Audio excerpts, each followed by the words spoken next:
You're watching Hit Music Television. Yo, yo, yo, your video DJ here, Posthumous D.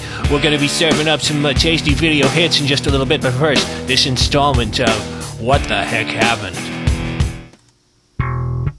How did this man get from here to here, and then eventually here? Find out next when HMT delves into the seamy underworld of the sink-or-swim music business on What the Heck Happened.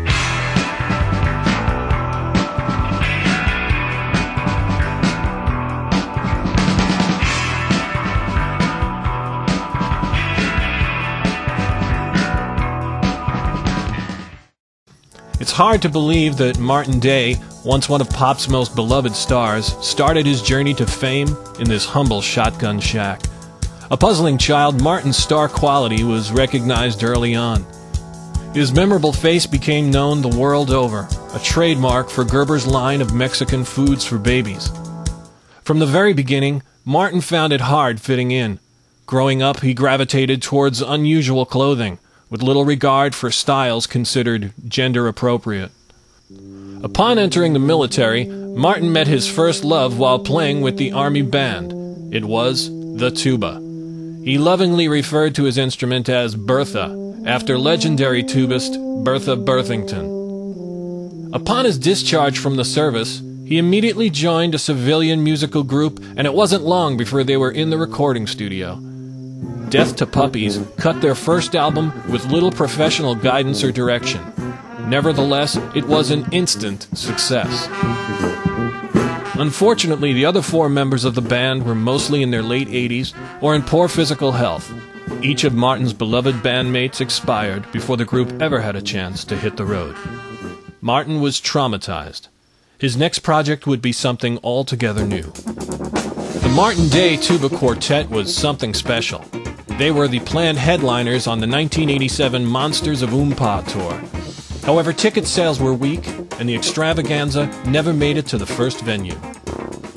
Once again disillusioned and dejected, it became clear to Martin that the tuba was a harsh mistress.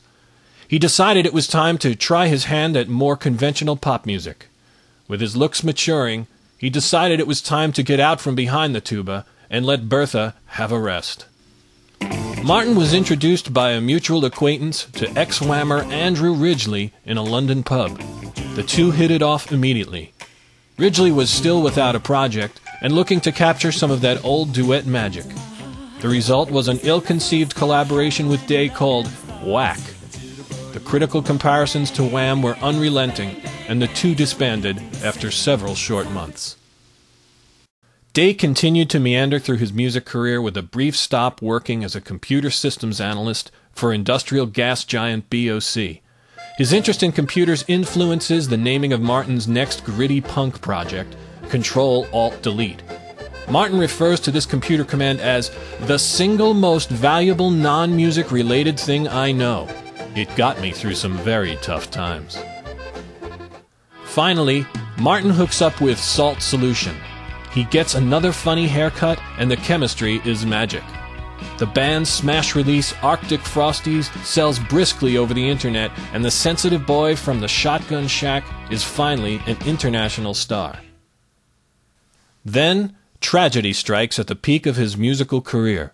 Martin contracts pretendus Japanitis, a rare disease that leads its victims to believe they are Japanese. It completely erases Martin's true identity and his personality. To play sumo, you need two sumo fighters. You need the goyashi, that's me, the referee, and you need an exciting audience.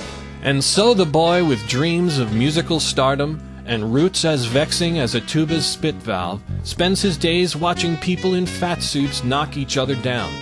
A bittersweet fate that leaves us all wondering, what the heck happened?